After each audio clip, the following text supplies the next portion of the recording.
जैसा कि हमने आपको दिखाया कि पटना के ज्ञान भवन में आम महोत्सव चल रहा है और भागलपुर के जर्दालू का जीआई टैग मिलना भी बिहार के लिए बहुत बड़ी बात है।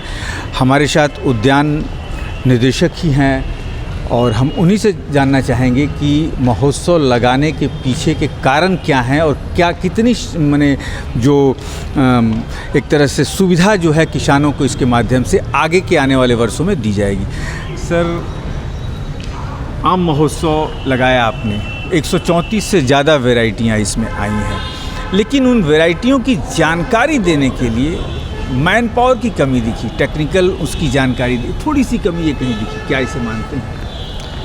हाँ, देख, अभी जो हम लोग आम महोत्सव का आयोजन कर रहे हैं उसका मुख्य जो धारणा थी वो यही थी कि लोगों में विविधता की जानकारी नहीं है, तो कैसे जो हमारे आम की जैव विविधता रही है उसको कैसे हम लोगों तक पहुंचाएं, लोगों को जागरूक बनाएं और उस तरह के पेड़ पौधे अपने बाग बगान में लोग लगाएं। तो यही इसी धारणा के साथ 2017 में शुरू किया गया था और उसी पे हम लोग अभी भी काम कर रहे हैं कि किसानों की आय कैसे बढ़ाएं हम लोग इस आम के बागानों से, जागरूकता कैसे हम लोग बढ़ा सकते हैं। तो इन्हीं दो चीज़ों पे हम लोग काम कर रहे हैं। अभिषेक जी, सबसे बड़ी बात है कि ये काम तो बड़ा अच्छा हो रहा है जब 2017 से ये चल रहा है तो, लेकिन किसानों को उस तरीके की ट्रेनिंग की व्यवस्था क्या बागवानी निदेशालय ये कर रहा है कि नहीं? कैसे इसकी पैकेजिंग हो कि यहाँ का जो आम है वो बाहर के देशों तक जाए, एक्सपोर्ट की को बताने वाली कोई टीम हो, इस तरीके में क्या काम हो रहा है? नहीं, इसमें एफपीसी के माध्यम से बना के संगठन बनाकर सभी लोगों को से प्रशिक्षण दिया जा रहा है, पैक हाउस का निर्माण किया जा रहा है ताकि सभी चीज़ें जो है अच्छे से चल सकें और आगे भी प्रसंस्करण वो लोग कर सकें।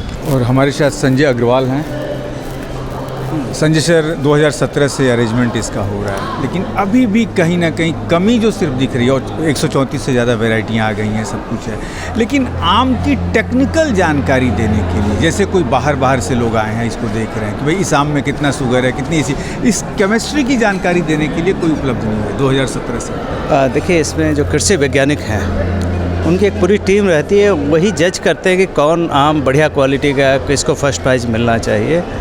तो उनके द्वारा काफ़ी जो बिहार कृषि विश्वविद्यालय, पूषा कृषि विश्वविद्यालय, डिफरेंट कॉलेजेस से लोग लगे हुए हैं जो इस बात को देते हैं, और जो जिसको इस तकनीकी जानकारी चाहिए होती है वो अपने संबंधित काउंटर पर जाकर लोग ले लेते भी हैं। क्योंकि कई लोग आजकल जो आम नागरिक हैं उनके लिए तो आम के रंग, सुगंध, उसके वज़न, लुक, इस पर ज़्यादा उनका कंसंट्रेशन रहता है। तो हर जगह जहाँ भी जो लोग लेकर के आए हैं वो इसकी जानकारियाँ देते हैं, लेकिन अब इसको और टेक्निकल रूप से प्रकाशित करना अब आवश्यक हो गया। क्योंकि लोग आज कैलोरी कॉन्शियस हो गए हैं, उनको चाहिए कि मीठा कौन सा ज़्यादा है, किसमें शुगर कंटेंट कम है।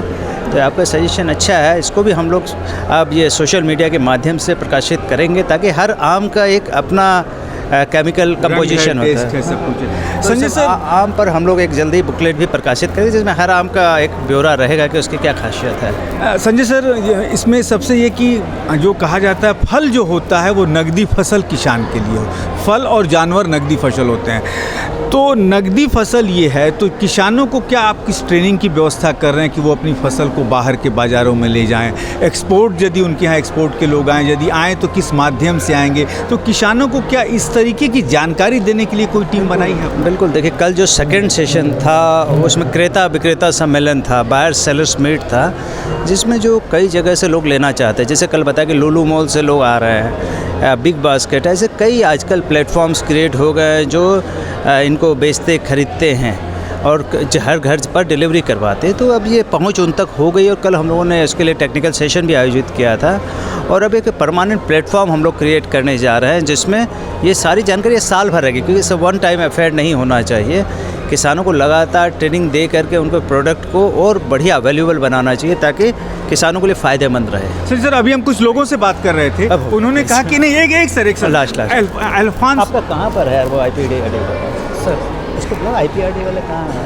IPRD वाले जल्दी से, फिर अभी वो मंत्री जी पहुँचने वाले हैं, मंत्री जी आने वाले हैं। अभी हम कुछ लोगों से बात कर रहे थे तो अल्फांसो का बिहार में मिलना, वो ताजुब कर रहे थे कि महाराष्ट्र का आम है और बिहार में इसका प्रोडक्शन शुरू हो गया। तो ये वास्तव में ताजुब की बात तो है ही है, क्योंकि वहाँ का जो एटमॉस्फेयर है और यहाँ के एटमॉस्फेयर में बहुत ज़्यादा फ़र्क है।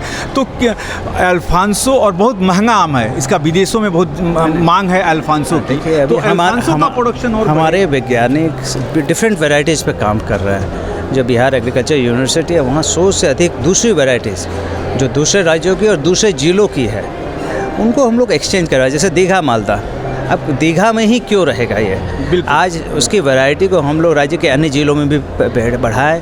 राज्य के बाहर के कुछ वैराइटीज़ हैं उनको हम लोग राज्य के अंदर लेके आए, ताकि जो वैरायटी होने से ये प्रॉफिटेबल बिजनेस बन जाता है। और आप देख सकते हैं ये सारी वैरायटी 100 से अधिक वैराइटीज़ बिहार की है, जिसमें आधी से अधिक वैराइटीज़ किसी को भी नहीं पता है। कुछ लोग कुछ खास वैराइटीज़ को जानते हैं, तो इससे एक लोगों की जानकारी भी बढ़ती है और इस प्रकार के प्रोडक्शन को बढ़ावा मिलता है। धन्यवाद सर। तो संजय अग्रवाल एग्रीकल्चर सेक्रेटरी थे बिहार सरकार के, और उन्होंने कहा कि ये एक दिन का ही फंक्शन नहीं है, ये सालों भर अब हमारी कोशिश रहेगी कि हम चलवाएं इसे और किसानों को कितना अधिक से अधिक हम नगदी फसल जो है के रूप में उनको दे सकें, इसके लिए हम काम कर रहे हैं। मैं मनोज चतुर्वेदी, पटना।